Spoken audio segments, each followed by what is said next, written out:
Viaspook presenta Aprende con Viaspook.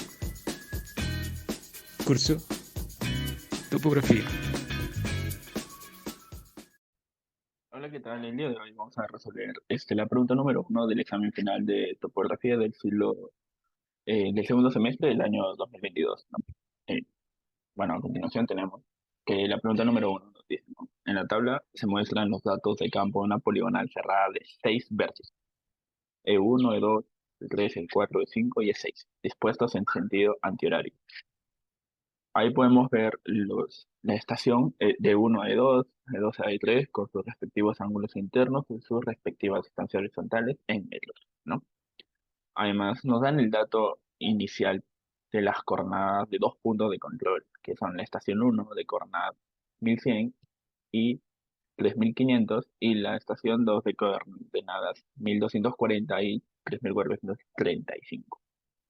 Entonces, en la parte A nos piden, ¿no? Considerando que el equipo tiene una precisión de 10 segundos, hallar el error angular, el error lineal y verificar si se cumplen las tolerancias. Entonces, lo que vamos a hacer inicialmente es calcular el azimut con los datos que nos dan de la estación 1 y 2. ¿Cómo así? Sabemos que los puntos de la estación 1 y los puntos de la estación 2 son los que nos indicaron inicialmente. Si esto lo ubicamos en un plano, de norte, sur, este, oeste, y trazamos una línea que une los dos puntos, podemos ver que las diferencias este, en el eje X son 140 y en el eje Y son 65, ¿no? Con lo cual podemos sacar el ángulo que forma con respecto a la horizontal con un arco tangente de 65 sobre 140. A esto le sumamos los 90 grados del primer cuadrante y podemos hallar que la azimut de estación 1 a estación 2 es de 114 grados, 14, de 54 minutos y 17 segundos. Para el cálculo de la tolerancia angular tenemos que la tolerancia está dada por A por la raíz del número de vértices o lados. En este caso tenemos a una poligonal de 6 vértices. Con lo que tenemos que la tolerancia angular viene a ser 24,49, ¿no? Ahora, para el error de cierre lineal, cierre angular, tenemos la siguiente fórmula, ¿no? El error está dado por la sumatoria de los ángulos internos de la poligonal menos 180 por el número de lados menos 2. Según los ángulos internos observados, tenemos que la sumatoria nos da 719 grados 59 minutos 40 segundos. Si a este le restamos el 280 por 6 menos 2, nos da que el error angular es de menos 0,0 minutos y 18 segundos, ¿no? Ahora, si tenemos estas reglas, ¿no? Si es que el error angular es mayor que la tolerancia, se tienen que medir nuevamente los ángulos. Pero caso contrario, si es menor o igual, cumple con la tolerancia y entonces podemos seguir con el procedimiento. Como tenemos que el error angular es 18, sí, 18 segundos, acá es número 18, este es menor o igual a 24,49 segundos, con lo que podemos seguir usando las fórmulas siguientes, ¿no? Como que la corrección angular está dado por el negativo del error angular sobre el número de lados o vértices, ¿no? Entonces, con lo que tenemos que la corrección angular es de 3 segundos. Si estos 3 segundos los repartimos entre todas las estaciones, entre todos los puntos, de manera igual, obtenemos que al corregir los ángulos, ya nos daría la suma de los 720 grados, 0 minutos y 0 segundos, que corresponden a un polígono de 6 lados. Ahora, como ya les indiqué, podemos ver que la suma da 720, lo que sería lo que estaríamos confirmando, un polígono de 6 lados totalmente cerrado. Ahora calcularemos los azimuts correspondientes para cada estación usando la siguiente fórmula que está en el recuadro naranja. El azimut estará dado por el azimut del ángulo observado, el ángulo anterior, más el ángulo interno corregido, ¿no? Si este azimut es la suma es menor a 180 grados, al azimut le deberemos sumar 180 grados. En caso contrario, sea mayor, le debemos restar 180 grados. Entonces tenemos que, para la estación 2 3 y recordando que el azimut de la estación 1 a 2 es 114, 54, 17, tenemos que para 2 3 sería ese de acá, el 114, más el ángulo interno observado, que sería corregido, sería 101 grados, 10 minutos, 23 segundos, y obtenemos que es un total de 216 grados, 4 minutos, 40 segundos. Esto de acá es mayor a 180.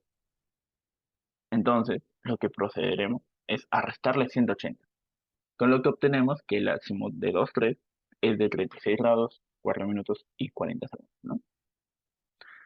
De manera similar para los demás azimuts de 3 4 de 4 5 5 6 y de 6 a 1, con la misma fórmula y los mismos ángulos internos corregidos, obtenemos los respectivos azimuts, ¿no? Como podemos ver en la tabla derecha, donde dice azimut. A continuación, calcularemos las coordenadas de 2, ¿no?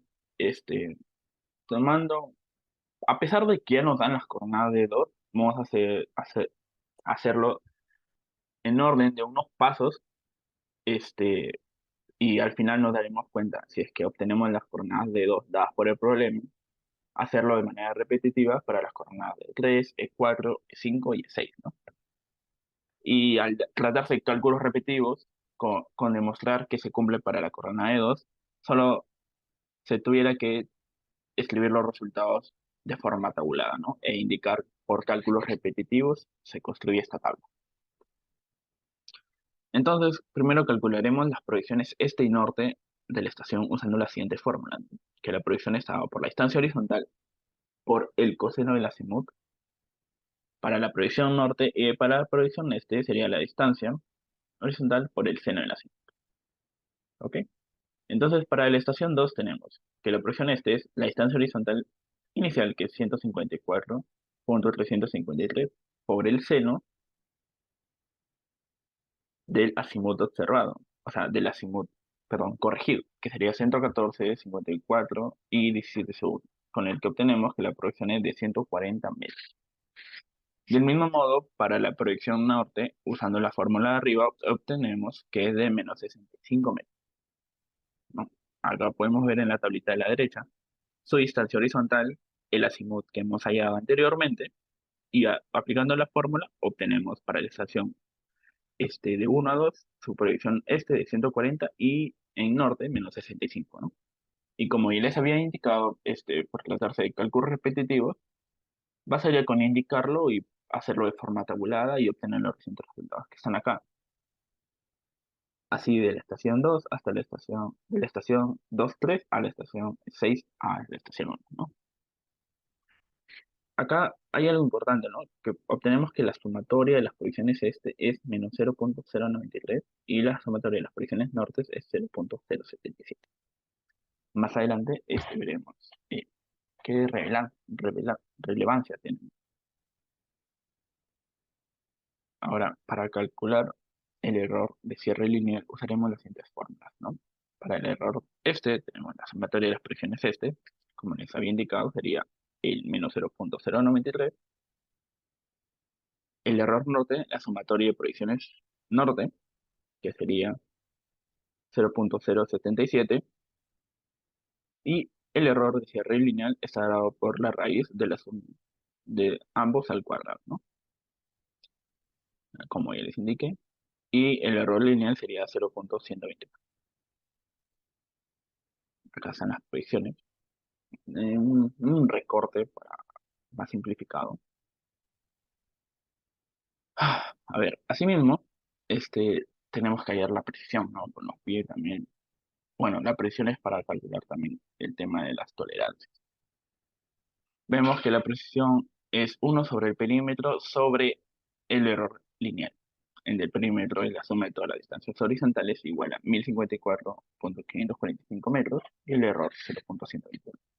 Si dividimos obtenemos que tenemos una precisión de 1 en 8705, con lo cual observamos que es mejor a la 1 en 5000, que es la que se espera normalmente, ¿no? O sea, si es menor, no es una buena precisión, ¿no? Una en 4000, una en 8000, es mejor, ¿no?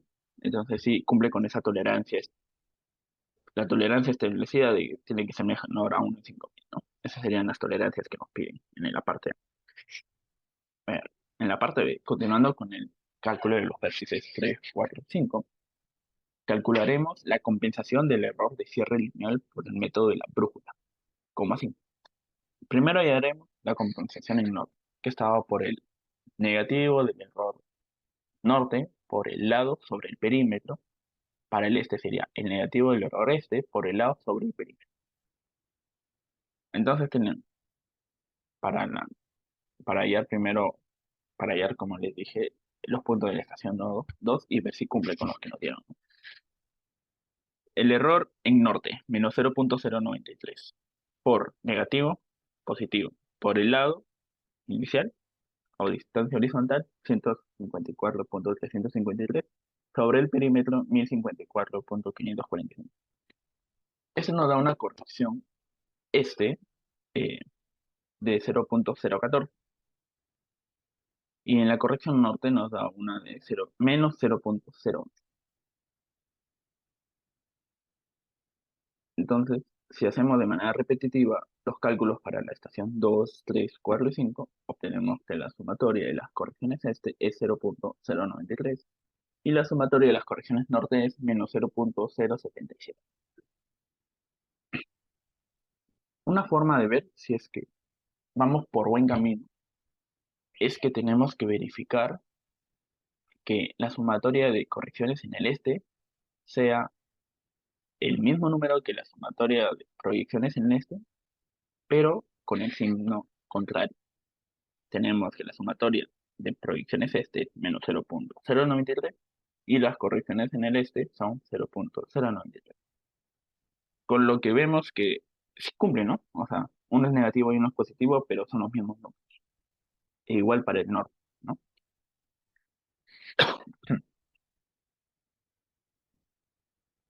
En cuarto lugar, calcularemos las proyecciones corregidas usando las fórmulas siguientes, ¿no? La proyección del este corregida será la proyección del este más la compensación de este. Y para el norte sería la proyección del norte más la compensación norte. Entonces tenemos que la proyección este corregida para el primer punto E2 es 140, la proyección, más la compensación este, que sería 0.014. Con lo que tenemos que es una proyección este corregida de 140.014 metros. De la misma forma, para la proyección norte obtenemos que es un valor de menos 65.011 metros. De manera tabulada, obtenemos los siguientes resultados para las proyecciones este y norte corregidas de las siguientes estaciones de la 3, 4, 5, 6 y de la 1, bueno, y de la 1 y de la 2 a la que ya estamos hallando, ¿no?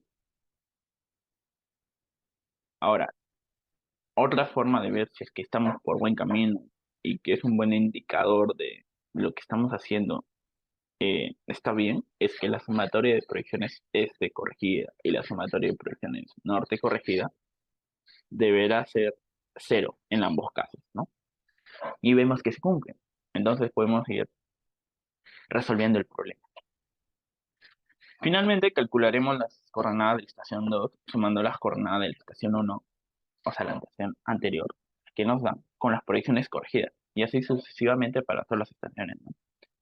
Entonces tenemos que la estación 2, coordenada este, 1100 de la estación 1 anterior, más los 140.014.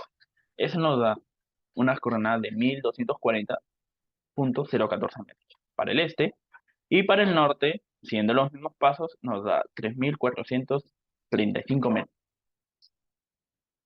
De manera repetitiva, calculamos las siguientes coordenadas para las otras estaciones y los ponemos en una tabla para indicar que se tratan de cálculos repetidos. Y como podemos ver, este, si redondeamos a cero, como nos dieron, o sea, a cero decimales, como nos dieron inicialmente las coordenadas de la estación 1 y 2, podemos ver que En la estación 2, sí sería, en su coordenada este sería 1240, cumple con el dato. En la coordenada de norte tenemos 3435, cumple con el dato. Entonces, nuestro procedimiento está bien y será válido aplicarlo para las siguientes estaciones, obteniendo los resultados que se encuentran en la tabla de la derecha, en la tabla inferior derecha. Ahí tenemos las coordenadas de estación 2, la estación 3, estación 4, estación 5, estación 6 y la estación 1, volviendo al inicio, ¿no? Y con eso daremos fin a la parte B. Ya en la parte C nos piden dibujar de manera proporcionada y maximizada en una hoja 4 un croquis de la poligonal, indicando los valores de las coordenadas en el croquis, ¿no? Ya que nos piden una hoja 4, tenemos que tener en cuenta las medidas de una hoja 4, ¿no? Sabemos que el lado mayor es de 0,297 metros y el lado menor es de 0,210 metros. Entonces, lo que tenemos que hallar es la variación de las coordenadas en X y la variación de las coordenadas en Y, utilizando el máximo y mínimo valor de cada una, ¿no? Para el este, tenemos que el E mínimo, en este caso X y Y, es este-oeste. En el este, tenemos el E mínimo que es 1100 y el E máximo que es 1468. Si hacemos una resta, obtenemos que la variación es de 368 metros. Del mismo modo, para el norte, obtenemos que la variación es de 329 metros. Una vez más, restando el n máximo, norte máximo menos el norte mínimo.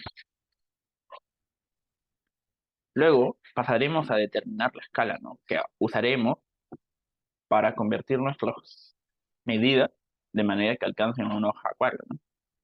Lo que tenemos que hacer es, nos van a salir dos escalas, porque la hoja 4 tiene un lado mayor y un lado menor. Para la escala número 1, dividiremos este, el delta mayor encontrado, que sería 368, sobre la distancia mayor, que sería 200,297 metros. Si esto lo dividimos, obtenemos que es 1239,257. Convertido a escala sería 1 en 1239,057. Del mismo modo, para la escala 2, dividimos el delta mínimo encontrado sobre el lado mínimo en la hoja 4, obteniendo que es 1566,667. En la escala sería 1 en 1566,667. Ahora, como tenemos dos escalas, escogemos la de mayor producción, ¿no? Y la modificamos a un múltiplo de 10 de las escalas del escalímetro. Y podemos ver, a ver, 1 en 1239, múltiplo de 10, cercano, 1 en 1500. Pero tenemos una segunda escala en 1 en 1566. Entonces ya superen 1 en 1500. La siguiente múltiplo de 10 que podemos encontrar en el escalímetro es 1 en 20, ¿no? 1 en 20 multiplicado por 100 sería 1 en 2000. Entonces, ese sería la escala a usar, ¿no? 1 en 2000, la escala de mayor producción. Finalmente, pasamos a obtener las distancias transformadas a esa escala y multiplicadas por 100 para que esto nos dé en la escala 1 en 20. O bueno, 1 en 100 ya transformada, por eso le multiplicamos por 100, que la distancia 1 es 7,718 centímetros, y para una distancia 2 de la estación 2 a 3 tenemos que es 6,569 centímetros. Por cálculos repetitivos como todo lo largo del problema, obtenemos que las distancias son las siguientes: de estación 1 a estación 2, de la 2 a la 3, de la 3 a la 4, de la 4 a la 5, de la 5 a la 6 y de la 6 a la 1. Entonces, una vez teniendo estas distancias en centímetros, pasamos con nuestro escalímetro a dibujarlo en el cuadernillo o una hoja cuaderno, ¿no? Pero en los exámenes dan cuadernillo, me parece que no dan hoja. y obtenemos la siguiente gráfica, ¿no? Una poligonal de 6 lados cerradas en sentido antihorario, con sus respectivas coordenadas, sus respectivos mm, ubicaciones, coordenadas, ya lo dije. Y bueno, eso sería el final del problema número 1. Este, con eso ya pueden asegurar buena parte del puntaje y si se dan cuenta, la mayoría de la solución de todo el problema se trata o se basa en cálculos repetitivos, ¿no? Entonces, si cogemos velocidad para encontrar la estación 2 de manera rápida y confiando en que vamos por buen camino, como ya se los he demostrado, solo se tendría que poner por cálculos repetitivos en cada parte o en cada punto que ustedes crean que sean los más importantes y poner sus respuestas para cada estación, ¿no? Lo van poniendo y luego ya al final llegan al resultado y ven que coinciden con los datos iniciales del problema, ¿no? Bueno, eso es todo. Muchas gracias y no se olviden de seguirnos también en nuestras páginas que pueden encontrar acá en la zona inferior derecha de la pantalla, ¿no?